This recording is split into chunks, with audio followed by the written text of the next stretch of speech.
अस्सलामुअलैकुम दोस्तों। आज हम एक बहुत ही इंटरेस्टिंग टॉपिक के बारे में बात करेंगे और वो है रिकम्बिनेंट डीएनए टेक्नोलॉजी। इस वीडियो में हम रिकम्बिनेंट डीएनए टेक्नोलॉजी के मुख्तलिफ स्टेप्स को डिटेल से एक्सप्लेन करेंगे। So do not skip the video, watch till the end. Let's begin. सबसे पहले रिकम्बिनेंट डीएनए मॉलिक्यूल क्या है? रिकम्बिनेंट डीएनए मॉलिक्यूल वो डीएनए मॉलिक्यूल होता है जो हम दो या दो से ज़्यादा डीएनए मॉलिक्यूल्स को जॉइन करके बनाते हैं। हम दो या दो से ज़्यादा ऑर्गेनिज्म से डीएनए लेते हैं और उन डीएनएस को हम कंबाइन करते हैं और वो जो हाइब्रिड डीएनए बनता है उसको कहते हैं रिकम्बिनेंट डीएनए मॉलिक्यूल। ठीक है, और इस टेक्नोलॉजी को कहते हैं recombinant DNA technology. Recombinant DNA technology molecular biology का एक एडवांस फील्ड है और ये मुख्तलिफ़ फील्ड्स में अप्लाई होता है, मुख्तलिफ़ फील्ड्स के साथ ये रिलेटेड है। फॉर एग्ज़ाम्पल हम इसको क्रॉप इम्प्रूवमेंट में यूज़ कर सकते हैं to produce drought and disease resistant crops, to produce vaccines और to prevent genetic disorders, prevent and care genetic disorders. इससे हम जेनेटिक डिसऑर्डर्स को प्रिवेंट भी कर सकते हैं और उसका केयर भी कर सकते हैं। ठीक है, इसके अलावा इंसुलिन जो है ये रिकम्बिनेंट डीएनए टेक्नोलॉजी का प्रोडक्ट है। आर्टिफिशियल इंसुलिन की बात कर रहा हूँ। ठीक, अब हम रिकम्बिनेंट डीएनए टेक्नोलॉजी के स्टेप्स पे एक नज़र डालते हैं। सबसे पहले isolation of DNA, then digestion of DNA with restriction enzymes, amplification of that DNA using PCR, selection of suitable vector, then ligation of DNA molecules, insertion of DNA into host cell, then isolation of transformed host cell, and finally multiplication and expression of DNA in host. ठीक है, अब इन steps को हम detail में one by one explain करते हैं। So in the first step we need to isolate DNA in its pure form. हमें DNA pure form में चाहिए। ठीक है, सेल के अंदर DNA, RNA, polysaccharides, proteins, lipids वगैरह ये सब कुछ मिक्स होता है, लेकिन हमें सिर्फ डीएनए चाहिए। उसके लिए हम क्या करते हैं? उसके लिए हम उस टिश्यू को डाइजेस्ट करते हैं, उसको लाइस करते हैं जिसका हम डीएनए आइसोलेट करना चाहते हैं। उसको फिर हम लाइस करते हैं और डिफरेंट सेलुलर फ्रैक्शंस को हम सेपरेट करते हैं using various enzymes and procedures etcetera. ठीक है, कौन से एंजाइम्स यूज होते हैं? हम लाइसोजाइम्स, सेलुलेज, आरएनएज या राइबोन्यूक्लिएजेस एंड प्रोटीएजेस एक्सेट्रा ये एंजाइम्स यूज़ करते हैं कि हम डीएनए को बाकी मैक्रोमोलिक्यूल से पेवरीफाई करें। ठीक है, लाइसोजाइम्स क्या करता है? वो सेल वॉल को डाइजेस्ट करता है। Cellulase cell wall components, cellulose वगैरह को डाइजेस्ट करता है। ठीक है, इसके अलावा आरएनएज या राइबोन्यूक्लिएजेस सेल के अंदर जो आरएनए है उसको डाइजेस्ट करता है और डीएनए को प्यूरिफाई करता है। And proteases digest various proteins. ठीक है, तो इस तरह हमें डीएनए प्योर फॉर्म में मिल जाता है। इसके बाद इथेनॉल को यूज़ करके हम डीएनए को प्रेसिपिटेट करते हैं सोल्यूशन से। ठीक है, सो डीएनए हमने आइसोलेट किया प्योर फॉर्म में। अब हम क्या करते हैं? सेकंड स्टेप में हम उस आइसोलेटेड डीएनए को डाइजेस्ट करते हैं यूजिंग रिस्ट्रिक्शन एंजाइम्स। ठीक है, रिस्ट्रिक्शन एंजाइम्स ये स्पेसिफिक एंजाइम्स है, जनरली हम प्रोकैरियोट से या बैक्टीरिया से आइसोलेट करते हैं और ये इन एंजाइम्स की ये खसूसियत है कि ये डीएनए को स्पेसिफिक साइट्स पे काटते हैं। ठीक है, उन साइट्स को रिस्ट्रिक्शन साइट्स या रिकग्निशन सीक्वेंसेस कहते हैं। हर रिस्ट्रिक्शन एंजाइम्स का अपना रिकग्निशन सीक्वेंस या रिस्ट्रिक्शन साइट होता है, इसलिए ये रिस्ट्रिक्शन एंजाइम्स बहुत ही स्पेसिफिक होते हैं। जहाँ पे ये डीएनए कट लगाते हैं ये बिल्कुल स्पेसिफिक साइट्स पे कट लगाते हैं रिस्ट्रिक्शन एंजाइम्स। ठीक है, फॉर एग्जांपल यहाँ पे EcoR1 यूज़ किया गया है, तो EcoR1 जिस साइट पे कट लगाता है वो है GAATTC और उसका आप देख सकते हैं कट भी एक स्पेसिफिक पैटर्न से उसने लगाया है। देखिए, इन 2 डीएनए फ्रेगमेंट्स में स्टिकी एंड्स बन जाते हैं, कॉम्प्लीमेंट्री एंड्स बन जाते हैं। ठीक है, उसके लिए हम क्या करते हैं? उसके लिए हम उस पेवर डीएनए को जिसको हमने आइसोलेट किया है उसको इंक्यूबेट करते हैं स्पेसिफिक रिस्ट्रिक्शन एंजाइम के साथ। वो रिस्ट्रिक्शन एंजाइम क्या करता है?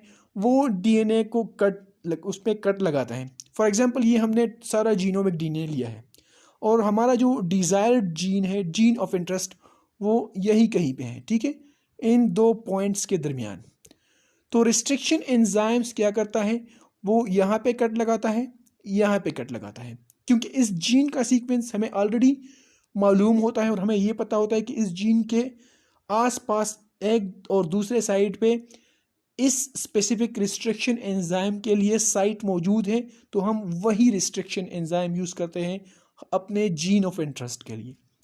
ठीक है, फिर हम क्या करते हैं, उसके बाद हम डीएनए के मुख्तलिफ फ्रेगमेंट्स को सेपरेट करने के लिए जेल इलेक्ट्रोफोरेसिस यूज़ करते हैं और जेल इलेक्ट्रोफोरेसिस से डीएनए को हम उसके साइज़ के बेस सेपरेट करते हैं। तो हमारा जो डिज़ायर्ड डीएनए है या हमारा जीन ऑफ इंटरेस्ट है वो हम सारे फ्रेगमेंट से आइसोलेट कर देते हैं।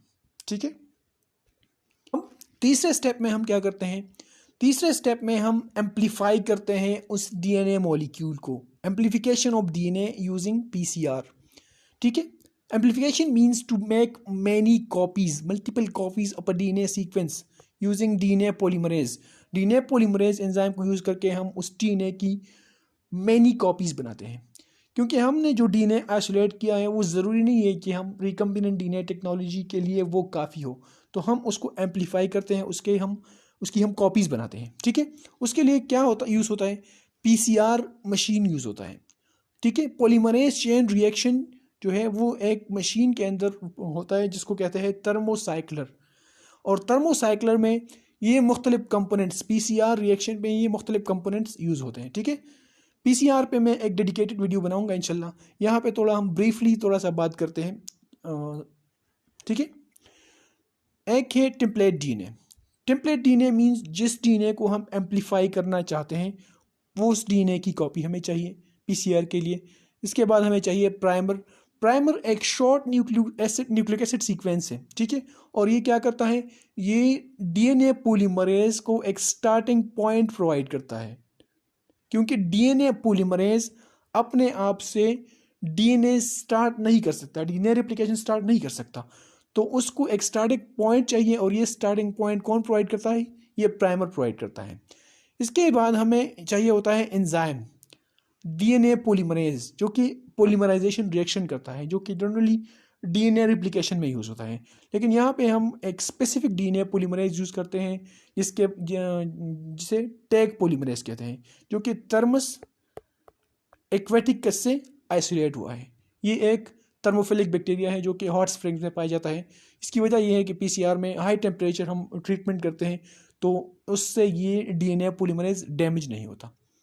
ठीक है, इसके अलावा हमें डीएनटीपीज चाहिए, डीऑक्सीराइबो न्यूक्लियोटाइड ट्राइफॉस्फेट्स, यानी न्यूक्लियोटाइड्स हमें चाहिए। सिंपली हमें 4 मुख्तलिफ किस्म की न्यूक्लियोटाइड्स चाहिए नए डीएनए स्ट्रैंड्स को बनाने के लिए, और बफर सोल्यूशन चाहिए जो कि जनरली मैग्नीशियम क्लोराइड यूज़ होता है।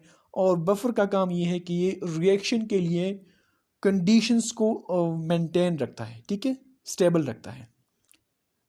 यहाँ पे इस डायग्राम में आप लोग देखें, ये है template DNA,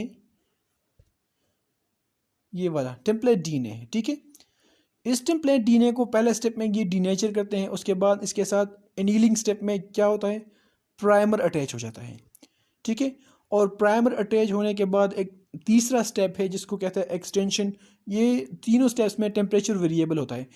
third step extension में ये डीएनए पॉलीमरेज है, ये डीएनए पॉलीमरेज यहाँ से प्राइमर को एक्सटेंड करता है और एक डीएनए से 2 कॉपीज़ बन जाती है। ठीक है, ये सारा प्रोसेस इस मशीन में होता है यहाँ पे, जिसको कहते हैं थर्मोसाइक्लर। ठीक है, चौथे स्टेप में हम सुटेबल वेक्टर को सिलेक्ट करते हैं जिसमें हमने अपना जीन ऑफ इंटरेस्ट इंसर्ट करना है। ठीक है, सबसे पहले वेक्टर क्या है, vector is a DNA molecule that works as a vehicle to carry foreign DNA into host cell। अब जो डीएनए हमने आइसोलेट किया है उसको बैक्टीरियल सेल के अंदर ले जाने के लिए एक कैरियर की ज़रूरत है, और ये कैरियर कौन है, ये वेक्टर यूज़ होता है। ठीक है, तो vector generally as a carrier या एज अ व्हीकल काम करता है, जो कि हमारा जीन ऑफ इंटरेस्ट को होस्ट सेल या बैक्टीरियल सेल के अंदर लेके जाता है। ठीक है, वेक्टर्स की कुछ प्रॉपर्टीज़ होती है जनरली। सबसे अहम प्रॉपर्टी वेक्टर की ये है कि ये एक सेल्फ रेप्लिकेटिंग डीएनए मॉलिक्यूल होता है। Self replicating DNA molecule means कि ये रेप्लिकेट होने के लिए सेल से इंफॉर्मेशन नहीं लेता। ठीक है, इसका अपना ओरिजिनल रिप्लिकेशन है, जहाँ से रिप्लिकेशन स्टार्ट होता है, इसी वजह से ये सेल से इंडिपेंडेंट रिप्लिकेट हो सकता है। इसके अलावा इसमें मुख्तलिफ रिस्ट्रिक्शन साइट्स होना बहुत ज़रूरी है, जहाँ पे हम मुख्तलिफ रिस्ट्रिक्शन एंजाइम्स को यूज़ करके कट लगाते हैं और अपना अपना इंसर्ट वहाँ पे अपना जीन ऑफ इंटरेस्ट वहाँ पे इंसर्ट कर सकते हैं। ठीक है, तो ये सारी sites PST1, EcoR1, HAND3, BAMH1 and XMA3 वगैरह, ये सारे रिस्ट्रिक्शन साइट्स हैं।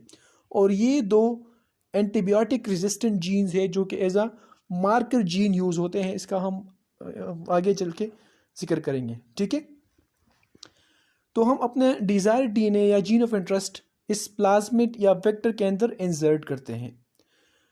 Most commonly used vectors are plasmids and bacteriophages. Generally plasmids और bacteriophages as a vectors use होते हैं। ठीक है, plasmid is a extra chromosomal circular DNA molecule found in bacteria. Generally bacteria से इसको आइसोलेट करते हैं। ठीक है, अब नेक्स्ट स्टेप में हम क्या करते हैं? नेक्स्ट स्टेप में हम अपने डिज़ायर DNA और वेक्टर को कंबाइन करते हैं। इसको कहते हैं ligation. Ligation is the joining of two DNA fragments together using DNA ligase. ठीक है, हमने ऑलरेडी इससे पहले स्टेप्स में हमने पढ़ा है कि हम अपना gene of interest plus vector DNA दोनों को हम सेम रिस्ट्रिक्शन एंजाइम से काटते हैं। ठीक है, उसकी वजह ये है कि यहाँ पे आप लोग देख सकते हैं कि यहाँ पे कम्प्लीमेंट्री एंड्स बनते हैं। ठीक है, अगर हम डिफरेंट रिस्ट्रिक्शन एंजाइम्स यूज़ करते हैं तो फिर ये एंड्स कम्प्लीमेंट्री नहीं होंगे और ये हमारा जीन ऑफ इंटरेस्ट इस वेक्टर के साथ कंबाइन नहीं हो पाएगा। ठीक है, इसीलिए हम एक ही रिस्ट्रिक्शन एंजाइम यूज़ करते हैं दोनों DNAs के लिए। ठीक है, अच्छा, अब ये जो DNA मॉलिक्यूल बनता है ये वेक्टर और हमारा जीन ऑफ इंटरेस्ट को कंबाइन करके इस DNA मॉलिक्यूल को क्या कहते हैं? इसको कहते हैं रिकम्बिनेंट DNA मॉलिक्यूल। ठीक है, ये हाइब्रिड DNA मॉलिक्यूल है, ये हाइब्रिड है, अपना जीन ऑफ इंटरेस्ट इसके अंदर इंसर्ट हुआ है, तो इस DNA मॉलिक्यूल को हम कहते हैं रिकम्बिनेंट DNA मॉलिक्यूल। अच्छा, अब हमने रिकम्बिनेंट DNA मॉलिक्यूल तो बना लिया। ठीक है, प्लाज्मिड और हमारा जीन ऑफ इंटरेस्ट हो गए लाइगेट, रिकम्बिनेंट DNA मॉलिक्यूल बन गया, vector plus gene of interest combined. अब हम इस रिकम्बिनेंट DNA मॉलिक्यूल को इंट्रोड्यूस करते हैं होस्ट सेल के अंदर, जो कि जनरली एक बैक्टीरियल सेल यूज़ होता है। ठीक है, लेकिन एक मसला ये है कि बैक्टीरियल सेल आसानी से फॉरेन DNA को एक्सेप्ट नहीं करता, मीडियम से वो इजीली फॉरेन DNA को एब्जॉर्ब नहीं करता। तो उसके लिए हम क्या करते हैं? उसके लिए हम बैक्टीरियल सेल्स को ट्रीट करते हैं मुख्तलिफ तरीक़ों से, ताकि वो DNA को एब्जॉर्ब कर ले किसी भी तरह। ठीक है, और वो treatments generally thermal shock use करते हैं, कैल्शियम आयन ट्रीटमेंट यूज़ करते हैं, या इलेक्ट्रोपोरेशन यूज़ करते हैं। थर्मल शॉक या टेम्परेचर शॉक में बैक्टीरियल सेल्स को हाई टेम्परेचर से एब्रप्टली कूल किया जाता है, जिसकी वजह से उसका जो सेल वॉल है वो थोड़ा डैमेज हो जाता है, लीकी हो जाता है और वो DNA को एब्जॉर्ब करता है। इसके अलावा कैल्शियम आयन ट्रीटमेंट से क्या होता है? कैल्शियम आयन ट्रीटमेंट से भी बैक्टीरियल मेम्ब्रेन लीकी हो जाता है और वो आसानी से मीडियम से DNA को एब्जॉर्ब कर सकता है। ठीक है, या हम इलेक्ट्रिक करंट को यूज़ करते हैं, हाई वोल्टेज को यूज़ कर सकते हैं to drive DNA into bacterial cell. Bacterial cell के अंदर DNA को एब्जॉर्ब करने के लिए हम हाई वोल्टेज या इलेक्ट्रिक करंट यूज़ करते हैं। ठीक, अब हमने तो इंसर्ट कर लिया अपना रिकम्बिनेंट DNA बैक्टीरियल सेल के अंदर। हम मीडियम में करते हैं ये पिट्री प्लेट्स में मीडियम में हम अपना recombinant DNA molecules bacterial culture के साथ मिक्स करते हैं। लेकिन ज़रूरी नहीं है कि सारे बैक्टीरियल सेल्स वो हमारा रिकम्बिनेंट DNA मॉलिक्यूल एब्जॉर्ब कर ले। हमारे पास 3 तरह की कॉलोनीज़ बनती हैं उस प्लेट में। फिर एक ये कि एक वो बैक्टीरिया जो कम्प्लीटली नॉन ट्रांसफॉर्म बैक्टीरिया है। ठीक है, ये यहाँ पे आप लोग देख सकते हैं, ये कम्प्लीटली नॉन ट्रांसफॉर्म बैक्टीरिया, जिसमें कोई रिकम्बिनेंट DNA भी नहीं है, कोई प्लाज्मिड नहीं है इसमें। ठीक है, दूसरे किस्म के बैक्टीरिया वो है जो कि ट्रांसफॉर्म तो हैं, ये these are transform bacterial cells, but they are without recombinant plasmid. इसमें ये आप लोग देख सकते हैं यहाँ पे, ये प्लाज्मिड तो इन्होंने एब्जॉर्ब किया है, ये सेल ट्रांसफॉर्म हुए हैं, लेकिन प्लाज्मिड के अंदर हमारा जीन ऑफ इंटरेस्ट नहीं है। ठीक है, तो ये दोनों सेल्स हमारे काम के नहीं है। ठीक है, हमें कौन से सेल्स चाहिए? हमें ये वाले सेल्स चाहिए जिन बैक्टीरिया के अंदर जो ट्रांसफॉर्म भी है और जिनके अंदर रिकम्बिनेंट डीएनए भी है। ये इस प्लाज्मिड को आप देख लें, ये ग्रीन वाला जो पार्ट है, ये वाला, ये प्लाज्मिड है। ठीक है, और ये वाला हिस्सा जो है ये हमारा जीन ऑफ इंटरेस्ट है। तो हमें ये सेल्स चाहिए। ठीक है, हमारे काम के सिर्फ यही सेल्स हैं। अब हम इस मिक्सचर से इन 3 किस्म के सेल से इस तरह के सेल्स कैसे सेपरेट करते हैं, उसके लिए हम यूज़ करते हैं जनरली मार्कर जीन्स। ठीक है, कि ताकि हम रिकम्बिनेंट सेल्स को नॉन रिकम्बिनेंट सेल्स से आइसोलेट कर सकें, सेपरेट कर सकें। ठीक है, तो सारे प्लाज्मिड्स में अपने कुछ मार्कर जीन्स होते हैं। फॉर एग्जांपल अगर हम बात करें PBR322 की, एक प्लाज्मिक वेक्टर है जिसमें मुख्तलिफ एंटीबायोटिक रेजिस्टेंट जीन्स हैं, जैसे कि ampicillin resistant gene, tetracycline resistant gene, etcetera. तो ये ampicillin resistant gene as a marker gene या एज अ सेलेक्टेबल मार्कर काम करता है। कैसे काम करता है? जो हम फॉर एग्जांपल यूज़ करते हैं PST1 रिस्ट्रिक्शन एंजाइम्स। ठीक है, ये PST1 रिस्ट्रिक्शन एंजाइम, इसके लिए जो रिस्ट्रिक्शन साइट है वो जनरली इस मार्कर जीन के अंदर होता है। तो जब इंसर्ट लग जाता है इस प्लाज्मिड में, तो ये बैक्टीरिया रेजिस्टेंट से सेंसिटिव बन जाता है। ठीक है, इस पे हम एक सेपरेट डेडिकेटेड वीडियो बनाएंगे इंशाल्लाह। रिप्लिका प्लेटिंग एक मेथड है जिसके ज़रिए हम ट्रांसफॉर्म्ड सेल को आइसोलेट करते हैं नॉन ट्रांसफॉर्म्ड सेल से। ठीक है, तो इस पे एक डेडिकेटेड वीडियो इंशाल्लाह मैं बनाऊंगा। लेकिन इसी तरह मार्कर जीन्स को यूज़ करके हम ट्रांसफॉर्म्ड सेल्स या रिकम्बिनेंट सेल्स सेपरेट करते हैं नॉन रिकम्बिनेंट सेल्स से। ठीक है, तो अब हम क्या करते हैं, हम वो ट्रांसफॉर्म्ड सेल्स को ट्रांसफ़र करते हैं एक सेपरेट पेट्री डिश में या सेपरेट मीडियम में। फॉर एग्जांपल ये जो है, ये वाले कॉलोनीज़, ये ट्रांसफॉर्म्ड बैक्टीरिया हैं। ठीक है, तो इन कॉलोनीज़ को हम पिक करके एक नए प्लेट में शिफ्ट करते हैं और उनको एक बड़े कल्चर, उसका एक बड़ा कल्चर बनाते हैं। ठीक है, ट्रांसफॉर्म बैक्टीरिया का। तो वो क्या करता है, कॉलोनीज़ बनाते हैं और फाइनली हमारे जो जीन ऑफ इंटरेस्ट है उनकी बहुत कॉपीज़ हमें भी मिल जाती है। और अगर हम एक्सप्रेशन वेक्टर यूज़ करते हैं तो उस जीन का प्रोडक्ट यानी प्रोटीन भी हमें लार्ज अमाउंट में देता है। इस डायग्राम में अब जितने भी स्टेप्स हमने पढ़े, एक कंप्लीट ओवरव्यू है रिकम्बिनेंट डीएनए टेक्नोलॉजी का। ये फॉर एग्जांपल ह्यूमन सेल है, इससे हमने ये जीन, हमारा जो जीन ऑफ इंटरेस्ट है, gene for human growth hormone, उसको हमने रिस्ट्रिक्शन एंजाइम्स यूज़ करके इसको सेपरेट किया पूरे जीनोम से। उसके बाद हमने बैक्टीरियल सेल से, जो मैंने पहले ही बात की, ये सर्कुलर डीएनए प्लाज्मिड हमने आइसोलेट किया बैक्टीरियल सेल से। ठीक है, अब इस प्लाज्मिड को भी हमने EcoR1 से काटा है और हमारा जीन ऑफ इंटरेस्ट भी EcoR1 रिस्ट्रिक्शन एंजाइम से काटा है। ठीक है, अब क्या करते हैं, इस डीएनए को और इस प्लाज्मिड को यहाँ पे लाइगेट किया जाता है। तो ये जो डीएनए मॉलिक्यूल बना है ये है रिकम्बिनेंट डीएनए मॉलिक्यूल। ठीक है, इसमें ये प्लाज्मिड का हिस्सा है और ये जो है ये जो ह्यूमन ग्रोथ हार्मोन है उसके लिए जीन है यहाँ पे।